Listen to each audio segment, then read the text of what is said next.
Hello ladies and gentlemen, this is Philosophossum. Hope everyone enjoyed their election day, whether you decide to go with Biden or Trump, or if you said fuck it and went independent. Anyway, since we did just have an election, I figured I'd go ahead and make a video about the Electoral College, since, it's one of those things that the left likes to constantly bitch about.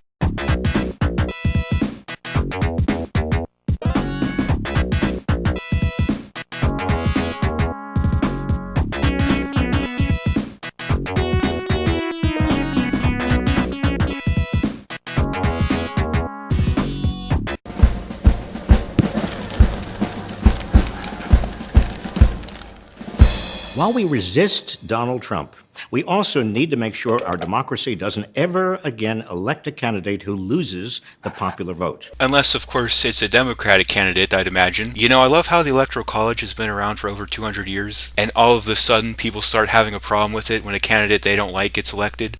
We must abolish the Electoral College. Are you going to explain why that is? Or are we just supposed to take for granted that direct democracy is the best way to manage a country of 310 million people, spread among 50 smaller states, with a diverse array of needs and interests to be addressed? Ancient Athens had a direct democracy. It ended up being a total shit show. It ended up devolving into mob rule and tyranny, and that was just a small city-state of roughly 100,000 people. And you think that's going to be less of a problem if we scale it up to a size of a whole country with a population 30 times that.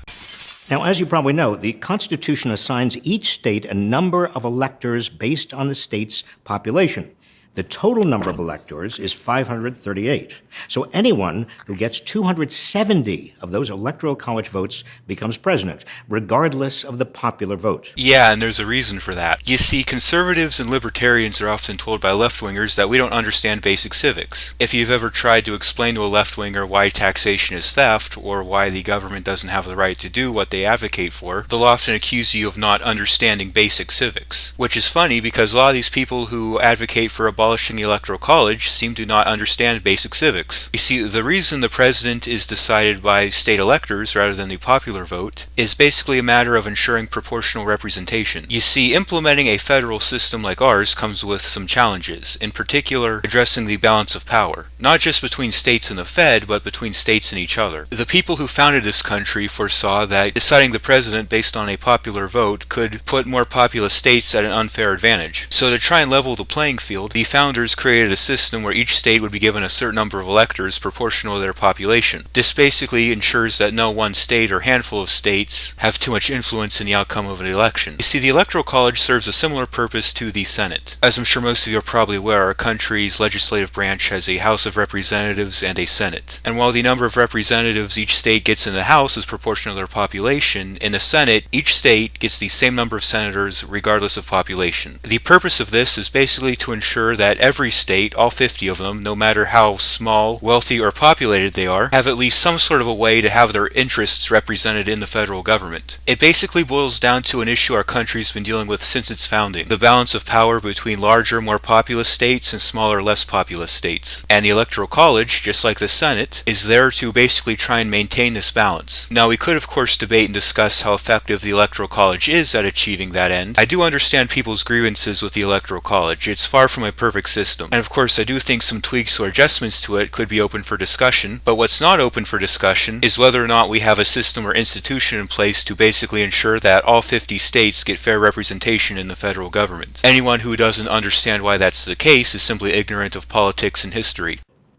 So how do we abolish the Electoral College? Well, of course we know how it can be done. What we'd like to know is why. You see, the biggest problem with this video is that at no point does Mr. Reich here ever actually give us an explanation as to why we need to abolish the Electoral College. He just kind of takes it for granted that we do. What you're demanding here is a very fundamental change to the very structure of how our political system works, one that could potentially affect large segments of the population. If you're going to want people to get on board with this, we're going to need an explanation as to why such a drastic change is in order. Saying, oh boo-hoo, the candidate I like didn't win, isn't going to cut it. Here's the thing, I'm not even like a fan or a supporter of the Electoral College. I'm not even necessarily chomping at the bit to defend it. I just fucking understand why it exists.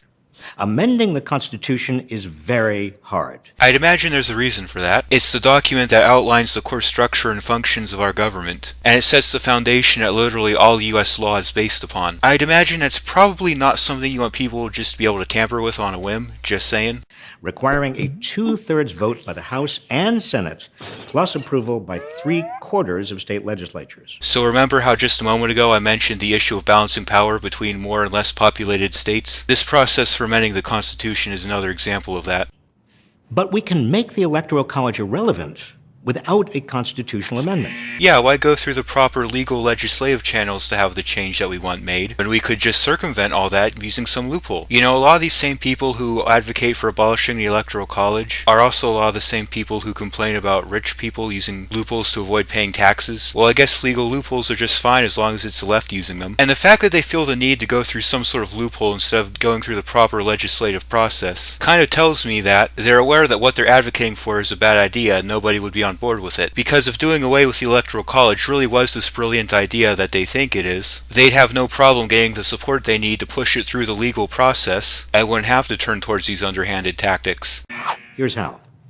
Article 2 of the Constitution says states can award their electors any way they want. I love how open and blatant people have become about the fact that your vote doesn't actually mean anything. Like once upon a time, they would at least try and pretend that your vote was actually meaningful, but now they're just coming out nonchalantly saying it. Hey, states can award their electors however the fuck they want. Doesn't matter however their citizens vote. If most citizens within a particular state vote for candidate X, the state can still award all its electors to Y. Kind of ironic in that he wants to try and subvert the Electoral College by exploiting its biggest flaw. But you know, I will say that I think that the fact that states can just award their electors however the fuck they want regardless of how their citizens vote, I think that's a huge problem with the Electoral College. I think that there should be some sort of federal regulation requiring that states award their electors in proportion to how their citizens voted. You see, if you actually care about everyone in the country being fairly represented, this is the kind of things you should be advocating for, not abolishing or neutering the Electoral College. Like I said previously, I am totally open to the idea of passing reforms to improve or make the Electoral College more efficient or fair. But you're off your fucking rocker if you think everyone in the country is going to be fairly represented by a direct popular vote. So all that's needed is for states with a total of at least 270 electors to agree to award all their electoral votes to the presidential candidate who wins the popular vote. This plan isn't going to work for so many different reasons. Probably the biggest one I can think of is what guarantees that states that enter this agreement follow through with it. If the candidate who won the popular vote is campaigning on something that's detrimental to a state, or if a candidate who lost the popular vote is proposing something that's beneficial to a state, do you really think the state's going to go against its own interests to go along with this convoluted scheme of yours? After all, the Constitution does say that states are allowed to award their electors any way they want. So if a state did enter into this agreement of yours, there would essentially be no constitutional or legal way to hold them to it.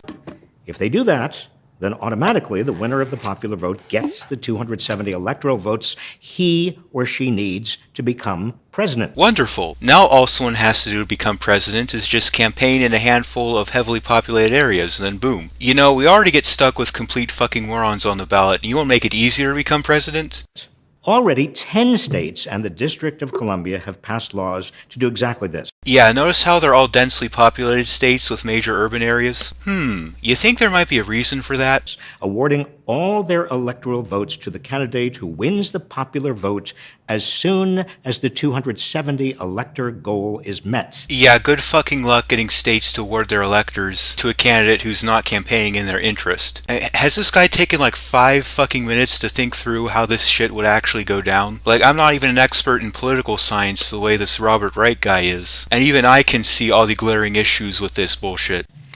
Together, these states total 165 electoral votes. So all we need now is some additional states with 105 electors to pass the same law, agreeing to reward all their electoral votes to the winner of the popular vote. Yeah, that's probably not going to end up happening. I'm going to go out on a limb and say that most state leaders probably aren't stupid enough to agree to something which essentially gives more populous states power over them. Like, there are so many reasons this just isn't going to happen. Like, this is such a bad idea on so many levels. You know, leftists often accuse us libertarians of coming up with unrealistic pipe dreams that will never actually happen, and yet they turn around and spew nonsense like this. And it's done. We'll never again elect a president who loses the popular vote. Great, and from now on, every single policy that the federal government implements will only benefit heavily populated areas. Some of the wonderful things you can now expect are massive tax spikes on rural and suburban communities that will ultimately fund expanded housing projects and other welfare programs in the city. You can expect businesses in heavily populated areas to get all sorts of subsidies, grants, and all kinds of benefits, while businesses in less populated areas don't get that and go out of business because they can't compete. Any federal highway that doesn't directly go through a heavily populated area will probably become dilapidated, and any federal programs that benefit less populated areas will lose funding if not outright vanish. Suppose these bozos get their way and we do away with the Electoral College. Take a minute, just think about what sort of social, political, and economic effect it'll have on our country. What's going to happen in these smaller states that have their voice drowned out by the larger ones? Are people even going to want to live in that state? Is property value just going to plummet there? What's going to happen to the agricultural sector? Because rural and sparsely populated areas are typically where your farming is done, and farming is kind of important. Farming produces food, and people need to eat food to survive, so that's going to be kind of bad if you screw them over. The effort is known as The massive whiny bitch fit, in which people demand that we make structural and foundational alterations to our entire goddamn political system, all because a couple snowflakes didn't have things their way. You know what would actually happen if we got rid of the Electoral College? Here's what would actually happen if these fucktards had their way and we did away with the Electoral College. So suppose the Electoral College goes away and then a Democratic candidate wins the popular vote and all the libtards are like, yay, huzzah, the Electoral College is gone, and they're all happy. That is until a Republican wins the popular vote. Then they go back to throwing a whiny bitch fit and demanding the Electoral College be reinstated. And the Electoral College gets reinstated and they're once again happy. That is until a Republican once again wins the electoral vote. Then they bitch and whine for the Electoral College to be abolished again. And it just kind of goes in a cycle. And that's what would actually happen if you got rid of the Electoral College. You would have cycles of the Electoral College being abolished and reinstated, abolished and reinstated. the National Popular Vote Interstate Compact. Well, that name does roll off the tongue better, I'll admit, but I still feel like the name I came up with more accurately describes what it is. If your state hasn't yet joined on, make sure it does. Actually, make sure it doesn't. Do whatever you can to make sure that your state politicians don't fall for this nonsense. Because wherever you happen to fall in the political spectrum, whether you're progressive, conservative, left, right, authoritarian, libertarian, capitalist, Marxist, whatever, however you choose to describe yourself politically, I'm sure the one thing that we all can probably agree on is that everyone deserves fair representation. And the Electoral College makes sure that your voice can be heard wherever you live in the country. And again, wherever you stand politically, Democrat, Republican, Independent, whatever, I think that's something worth fighting for. This has been Philosophoso, making stupidity play dead. Have a good one.